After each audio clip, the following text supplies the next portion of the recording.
அனைவருக்கும் அன்பு வணக்கம். எந்த ஒரு கடவுளையும் வழிபடுவதற்கோ இல்லை மதத்தை பின்பற்றுவதற்கோ இந்த நாட்டில் எல்லாருக்கும் எப்படி உரிமை இருக்கோ அதே மாதிரி கடவுள் இல்லை அப்படின்னு சொல்றதுக்கும் எனக்கு எந்த மதமும் இல்லை அப்படின்னு சொல்றதுக்கும் எல்லாருக்கும் அரசியல் சட்டப்படி உரிமை இருக்கு. அதை யாராலும் மறுக்க முடியாது. ஆனால் நீங்க கடவுள் இல்லைன்னு நம்புறதுனால, உங்களுக்கு மதம் இல்லை அப்படின்னு நம்புறதுனால, கடவுளை நம்புற மற்றவங்களையும் மதத்தை வழிபடுகிற மற்றவங்களையும் இது உன்னோட மதமே கிடையாது, இது ஆபாசம், இது பொய் அப்படின்னு சொல்றதுக்கு உங்களுக்கு யார் உரிமை கொடுத்தது? எது ஆபாசம் இல்லை அப்படின்னு முடிவு பண்ண வேண்டியது நாங்க எந்த புராணங்களை படிக்கிறோமோ அது நல்லதா கெட்டதா ஆபாசமா இல்லையான்னு நாங்க தானே முடிவு பண்ணணும். எங்களுக்காக முடிவு பண்ற உரிமையை உங்களுக்கு யாருங்க கொடுத்தது? இது ஆபாசம் நீங்க நினைச்சீங்கன்னா அதை படிக்காம போங்க. துரதிருஷ்டவசமா இந்தியாவில் குறிப்பா தமிழகத்துல இந்து மத கடவுள்களையும் இந்து மத நம்பிக்கைகளையும் இழிவுபடுத்துறது அப்படின்றது உரிமை, இதை யாரும் தட்டி கேட்க முடியாது அப்படின்ற மாதிரி ஒரு பிம்பம் கட்டமைக்கப்பட்டு வந்தது. அது இப்போ செதறதை பார்க்கும்போது இந்த கூட்டத்துல தாங்க முடியல. இது ஆபாசம். வார்த்தைகள் ஆபாசமா இல்ல உடல் உறுப்புகள் ஆபாசமா? உடல் உறுப்புகள் ஆபாசம்னா அப்போ நம்ம உடம்புல இருக்க உறுப்புகள் தானே. அது என்ன பண்ண போறோம்? மருத்துவ படிப்பு படிக்கிறவங்க எல்லாம் உடற்கூறியல் படிக்கும் போது இந்த உடல் உறுப்புகள் பேரை வச்சுதான் படிக்க போறாங்க. அப்ப அவங்க எல்லாம் ஆபாசம் படிக்கிறாங்க அப்படின்னு சொல்லுவீங்களா? வார்த்தைகள் எங்க வந்தது ஆபாசம்? ஆபாசம் உங்க மனசுல இருக்கு, உங்க கண்கள்ல இருக்கு. இதுல ஆசிரியர் அவர் ஒரு விளக்கம் கொடுத்திருக்காரு. நாமம் போடுறது அப்படின்னா ஏமாத்துறதுன்னு அர்த்தம். இப்ப கடவுளுக்கு நாமம் போடுறதுன்னா என்னது? அறிவு வந்தா பக்தி போயிடும், பக்தி வந்தா அறிவு போயிடும் அப்படின்னு ஒரு பெரிய விளக்கம் கொடுத்திருக்காரு. இப்ப நான் அந்த ஆசிரியரை பார்த்து ஒரு கேள்வி கேட்கிறேன்.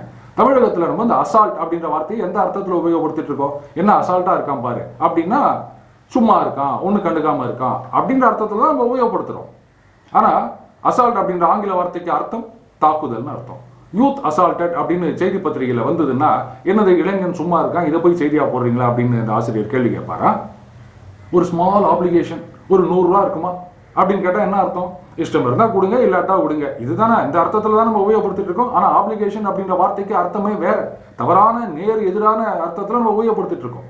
ஆப்ளிகேஷன் வார்த்தைக்கு கட்டாயமாக செய்ய வேண்டியது அப்படின்னு அர்த்தம். கான்ட்ராக்சுவல் ஆப்ளிகேஷன் இருக்கு. இப்போ ஒரு கான்ட்ராக்ட் சைன் பண்றோம், அந்த ஆப்ளிகேஷன் ஷரத்துகளை நம்ம ஃபாலோ பண்ணல அப்படின்னா பாருங்க, ஆப்ளிகேஷன்னா இஷ்டம் இருந்தா செய்யுங்க, இல்லாட்டா செய்யாதீங்க. அந்த அர்த்தத்துல தான் நாங்க இது நாள் வரைக்கும் உபயோகப்படுத்திட்டு இருக்கோம். அதனால நீங்க என்ன கட்டாயமா செய்யணும் அப்படின்னால ஒத்துக்க முடியாது அப்படின்னு கோர்ட்ல போய் ஆர்கியூ பண்ண முடியுமா? ஒரு வார்த்தையை தவறா புரிஞ்சுட்டீங்கன்னா தப்பு உங்ககிட்டங்க, வார்த்தையில இல்லை. இது வேற எந்த நாட்டிலேயாவது வேற எந்த மதத்திலேயாவது போயிட்டு உங்க மதமே பொய், உங்க கடவுளே பொய், உங்க மத புத்தகங்கள்லாம் ஆபாசம் அப்படின்னு சொல்ல முடியுமா? சொல்ல முடியாது, சொல்லக்கூடாது, சொல்லவும் மாட்டாங்க. அதுதானே நிஜம்.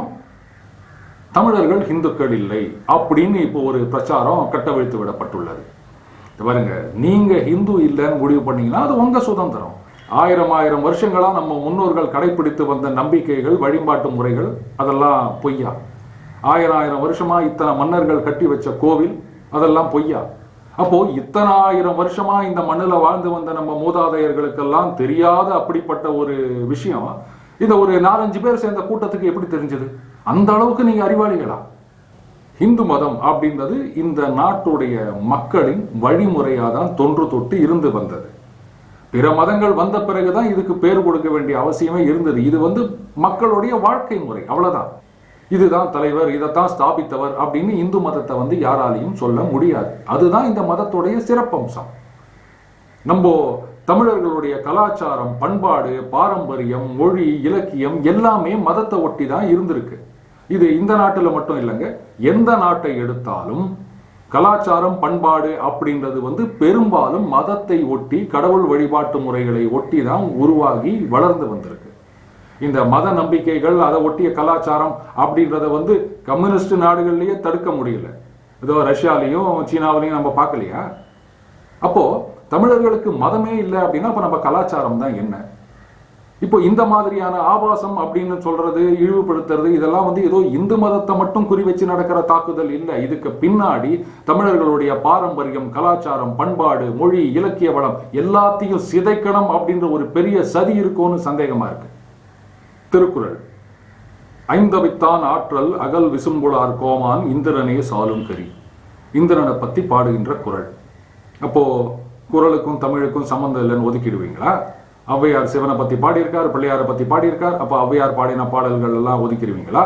சங்க பாடல்கள்ல திருமால் பத்தி, சிவன் பத்தி, பார்வதி பத்தி, திருமகள் பத்தி எல்லாம் பாடல்கள் இருக்கு.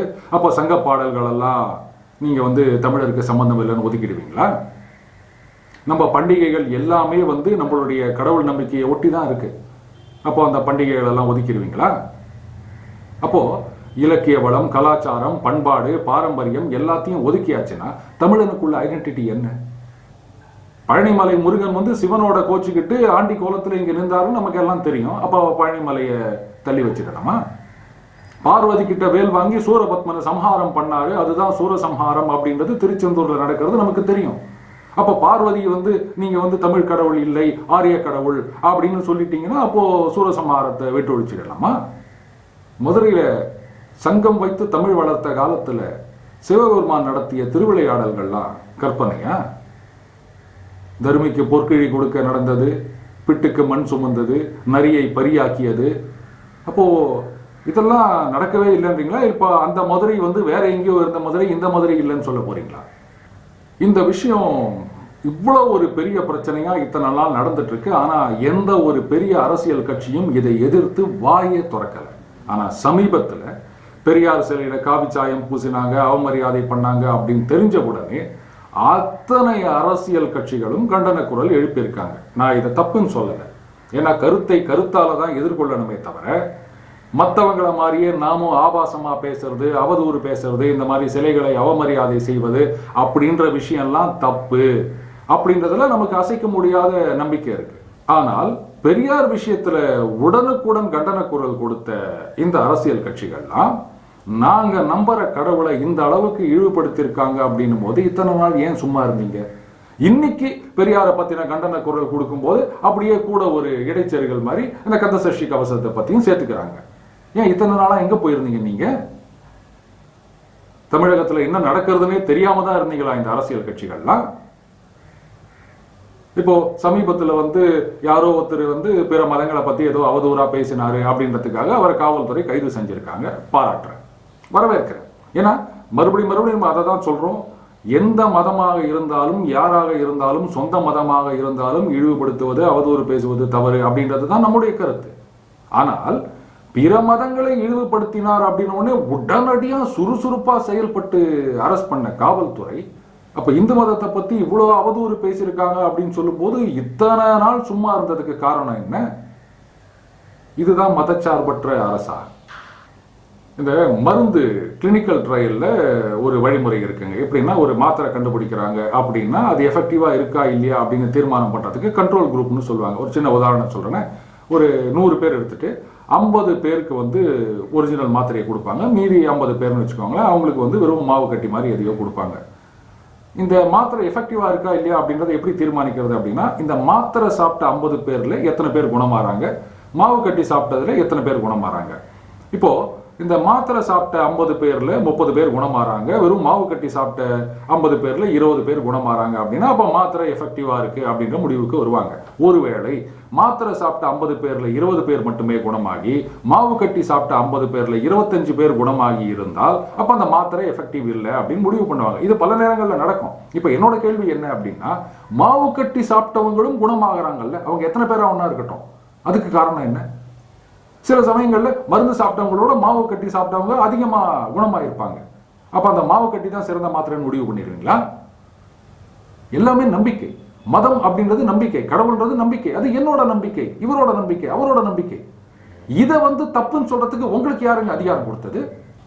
கடவுளை நம்புறவன் முட்டாள்னு சொல்றது கருத்து சுதந்திரம் அப்படின்னா, கடவுளை நம்பாதவன் முட்டாள்னு சொல்றதுக்கும் கருத்து சுதந்திரம் இருக்கு. அதை யாராலும் மறுக்க முடியுமா? அப்ப கடவுளை நம்புற நாங்கள்லாம் நீங்க சொன்னா முட்டாள்னு இருக்கணுமா? என்ன முட்டாள்னு சொல்றதுக்கு உங்களுக்கு யார் உரிமை கொடுத்தது? இதைத்தான் நம்ம இவ்வளவு நாளா பொறுத்து இருந்தோம். அதனோட விளைவுதான் இன்னைக்கு நம்மளை எல்லாருமே இப்படி அவதூறு பண்ணும்போது ஒரு அரசியல் கட்சிகளும் வாயை துறக்காம இருக்காங்க. காரணம், நம்ம கிட்ட ஒற்றுமை இல்லை, நம்ம கிட்ட இருக்கிற ஏற்றத்தாழ்வுகள், நம்ம கிட்ட இருக்க பிரிவினைகள். இப்போ இதுக்கு வந்து கொந்தளிச்சு வந்து கோபாவேசமா பேசுறதுனாலயோ இல்ல சமூக ஊடகங்கள்ல கருத்து போறதுலயோ தீர்வு கண்டுபிடிக்க முடியாது. போராட்டங்கள் கூட இதுக்கு தீர்வு கிடையாது. இதற்கான ஒரே தீர்வு நமக்குள்ள வர வேண்டிய ஒற்றுமை. நமக்குள்ள இருக்க பிரிவினைகளை ஒழிக்கணும், ஏற்றத்தாழ்வுகளை ஒழிக்கணும். நம்ம கடவுள், நம்ம மதம், நம்ம கலாச்சாரம், பண்பாடு, பாரம்பரியம், நம்ம மொழி, நம்ம மொழியுடைய இலக்கியங்கள், இது மேல நமக்கு ஒரு பிடிப்பு வர வேண்டும். அப்படி வந்தா மட்டும்தான் இந்த மாதிரி அவதூறு பிரச்சாரங்களை தடுத்து நிறுத்த முடியும். இல்லைன்னா எத்தனை போராட்டம் பண்ணாலும் இதையெல்லாம் நிறுத்த முடியாது. ஒற்றுமை தான் வெல்வதற்கு வழி. அந்த ஒற்றுமை இனியாவது வருமா? மீண்டும் அடுத்த பதிவில் சந்திப்போம். வணக்கம்.